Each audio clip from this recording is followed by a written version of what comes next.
Hello అండి. అందరికీ నమస్కారం. Welcome back to daily info Telugu YouTube channel. So friends, ఈ వీడియోలో మనం డిస్కస్ చేసుకోబోయే టాపిక్ ఏమిటి అంటే, మన రాష్ట్రంలో ఈ నెల 4వ తారీఖున వాహన మిత్ర పథకం కింద 15,000 రూపాయలను ముఖ్యమంత్రి నారా చంద్రబాబు నాయుడు గారు అర్హులైనటువంటి వాళ్ళ బ్యాంక్ అకౌంట్లకైతే విడుదల చేశారనమాట. అయితే కేవలము ఇప్పటి వరకు కొంతమంది బ్యాంక్ అకౌంట్లోకి మాత్రమే ఈ 15,000 రూపాయలు జమ కావడం అయితే జరిగింది. చాలామంది వరకు ఇంకా కూడా పడలేదన్నమాట. సో నేను ప్రీవియస్గా పెట్టినటువంటి వీడియోస్ కమెంట్స్లో అందరూ అడుగుతున్నటువంటి డౌట్ ఏంటి అంటే, సో మాకు ఈ యొక్క 15,000 రూపాయలు ఇంకా జమ కాలేదు, ఎప్పుడు జమ అవుతుంది? సో మాకు అప్రూవల్ అని ఉంది, ఎలిజిబుల్ లిస్ట్లో నేమ్స్ ఉన్నాయి, అన్నీ పర్ఫెక్ట్గా ఉన్నాయి, అయినప్పటికీ మాకు అమౌంట్ అయితే పడలేదు, ఎప్పుడు జమ అవుతుంది? సో ప్రతి ఒక్కరూ అడిగేటువంటి ఒకే ఒక్క డౌట్ ఏంటంటే ఇదేనమాట. సో నేను మీకు ఈ వీడియోలో ఒక క్లారిటీ అయితే ఇస్తానండి. ఈ యొక్క డబ్బులు అనేటువంటిది ఇప్పుడు అసలు జమ అవుతుందా లేదా? ఒకవేళ జమ అయినట్లయితే ఎవరెవరికి ఈ 15,000 రూపాయలు పడుతుంది? సో ఒకవేళ ఇప్పుడు పడకపోతే నెక్స్ట్ మళ్ళీ ఎప్పుడు మీకు అమౌంట్ అయితే విడుదల చేసేందుకు అవకాశం అయితే ఉండొచ్చు. దాని తర్వాత మీకు రిమార్క్స్ ఏమన్నా ఉన్నట్లయితే ఏం చేయాలి? రిమార్క్స్ ఉన్నటువంటి వాళ్ళకు ఏం చేస్తే నగదు జమ అవుతుంది? సో ఈ వివరాల గురించి మీకు క్లియర్గా ఎక్స్ప్లెనేషన్ అయితే ఇస్తానండి. మీరందరూ కూడా తప్పకుండా వీడియోని అయితే ఎండ్ వరకు చూసి, నా ఎక్స్ప్లెనేషన్ మీకు నచ్చినట్లయితే లైక్ చేసి అందరికీ కూడా షేర్ చేయకుండా అయితే వెళ్ళొద్దు. మీకు ఎటువంటి డౌట్ ఉన్నా సరే కమెంట్ సెక్షన్లో అయితే అడగండి. అంతేకాని అమౌంట్ అనేటువంటిది ఇంకా పడలేదని అయితే అది మాత్రం అడగొద్దు. ఎందుకంటే దానికి సంబంధించి మీకు క్లియర్ ఇన్ఫర్మేషన్ ఇప్పుడు చెప్తాను. సో ప్రతి ఒక్కరూ అదే అడుగుతున్నారు. సో అందుకోసం అయితే చెప్తున్నాను. సో అమౌంట్ ఎందుకు పడలేదు ఇంకా అనే విషయం గురించి అయితే మీకు చెప్తాను ఈ వీడియోలో. ఎప్పుడు పడుతుంది, పడకపోతే మళ్ళీ ఎప్పుడు పడుతుంది, ఆ వివరాల గురించి. ఓకేనా? సో ఫస్ట్ టైం ఛానల్ని చూడడానికి వచ్చినటువంటి వాళ్ళు ఛానల్ని సబ్స్క్రైబ్ చేసుకుని వేసేయండి. ఒకసారి టెలిగ్రామ్ గ్రూప్ను కూడా విజిట్ చేయండి. అక్కడ కూడా మీరు నాతో అయితే కాంటాక్ట్ అయితే అవ్వచ్చు. టెలిగ్రామ్ గ్రూప్లో కూడా జాయిన్ అవుతామని డిస్క్రిప్షన్లో అయితే లింక్ పెట్టినాను. లేట్ చేయకుండా టాపిక్లో కనుక వచ్చేసినట్లయితే, సో మొట్టమొదటిగా వచ్చి ఈ యొక్క 15,000 రూపాయలు అనేటువంటిది ఇంకా బ్యాంక్ అకౌంట్లోకి ఎందుకు జమ కాలేదు? సో చాలామందికి కూడా పడలేదన్నమాట. సో వాళ్ళకి అప్రూవల్ ఉన్నా సరే, ఎలిజిబుల్ లిస్ట్లో నేమ్స్ ఉన్నప్పటికీ కూడా 15,000 రూపాయలు పడలేదన్నమాట ఇంకా కూడా చాలా వరకు. అండ్ అదేవిధంగా వాళ్ళకి బ్యాంక్ అకౌంట్ డీటెయిల్స్ కూడా ప్రాపర్గా అయితే ఉండొచ్చు. ఓకేనా? సో అన్నీ పర్ఫెక్ట్గా ఉన్నటువంటి వాళ్ళకు ఖచ్చితంగా 15,000 రూపాయలు అయితే జమ అవుతుంది. ఓకేనా? సో అది కొంచెం లేట్ అయినా అవ్వచ్చు. లేదు అనుకుంటే సెకండ్ ఫేజ్లో అయినా మీకు నగదు అనేటువంటిది విడుదలయ్యేందుకు అవకాశం అయితే ఉంటుంది 100కి 100%.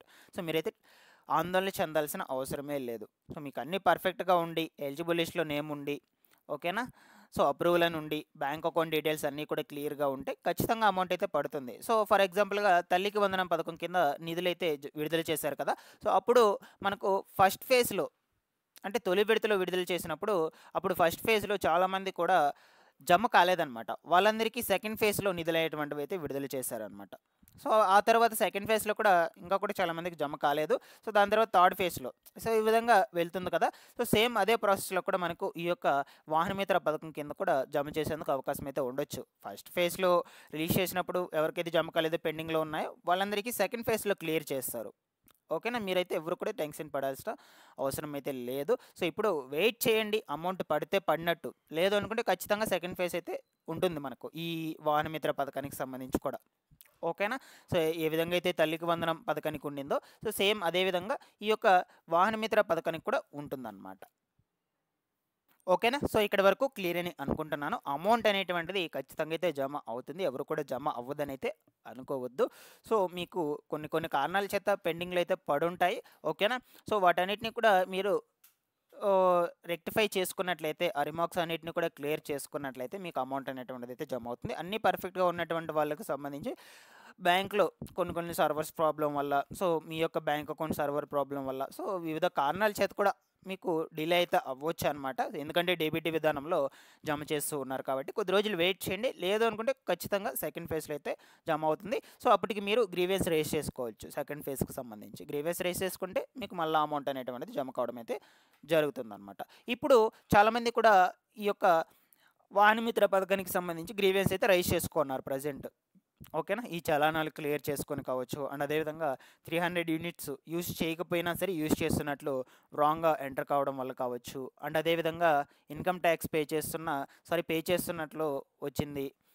సో వీళ్ళందరికీ రాంగ్గా రిమార్క్స్ అనేటువంటివి రావడం వల్ల పెట్టుకో ఉన్నారు ఈ యొక్క గ్రీవెన్స్. వీళ్ళకి ఇప్పుడు వాళ్ళు వెరిఫికేషన్ అయితే చేస్తారనమాట. వెరిఫికేషన్స్ చేశాక రిలీజ్ చేస్తే ఇప్పుడే రిలీజ్ చేసేయచ్చు. లేదు అనుకుంటే మనకు సెకండ్ ఫేజ్లో అయినా రిలీజ్ చేసేందుకు అవకాశం అయితే ఉండొచ్చు.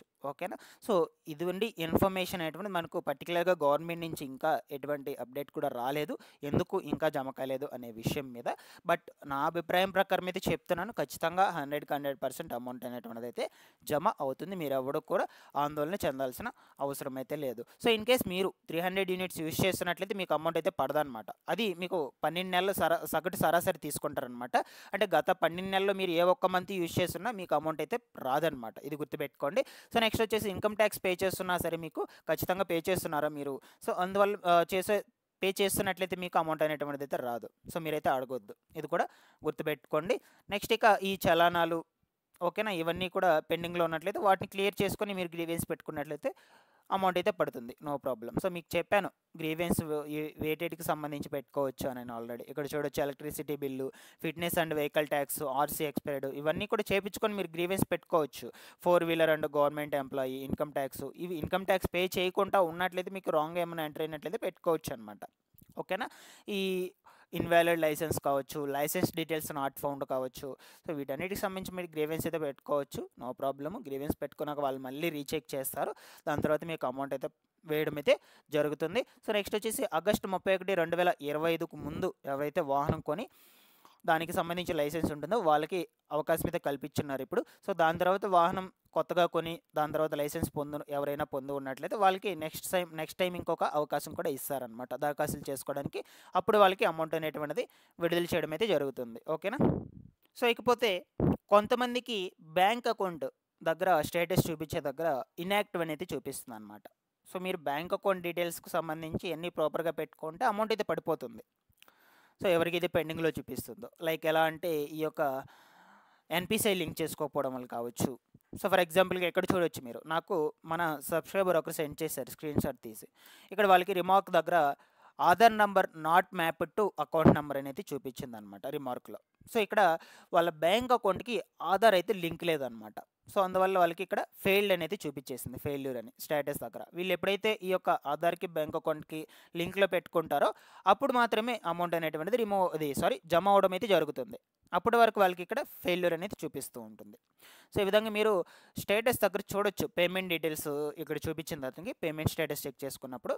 ఓకేనా. సో పేమెంట్ డీటెయిల్స్ దగ్గర స్టేటస్ దగ్గర ఫెయిల్యూర్ ఉండి రిమార్క్స్ దగ్గర ఏమన్నా చూపిస్తున్నట్లయితే దాన్ని బట్టి కూడా మీరు కమెంట్ సెక్షన్లో అడగండి. నేను ముందు వీడియోస్లో క్లియర్గా ఎక్స్ప్లెయిన్ చేయడానికి అయితే ప్రయత్నిస్తాను. మ్యాక్సిమం అకౌంట్ డీటెయిల్స్ వల్లనే రిమార్క్ అయితే వస్తుందన్నమాట. ఈ పేమెంట్ డీటెయిల్స్ దగ్గర వచ్చేసి మీ యొక్క అకౌంట్కి ఎన్పిసిఐ లింక్ లేకపోయినా, ఆధార్కి బ్యాంక్ అకౌంట్కి లింక్ లేకపోయినా, ఈకేవైసీ కంప్లీట్ చేసుకోకపోయినా, సో వీటి వల్ల మ్యాక్సిమం మీకు అక్కడ రిమార్క్స్ అయితే చూపిస్తాయండి. వాటిని అయితే క్లియర్ చేసుకుంటే మీకు అమౌంట్ అనేటువంటిది జమ అయిపోతుంది.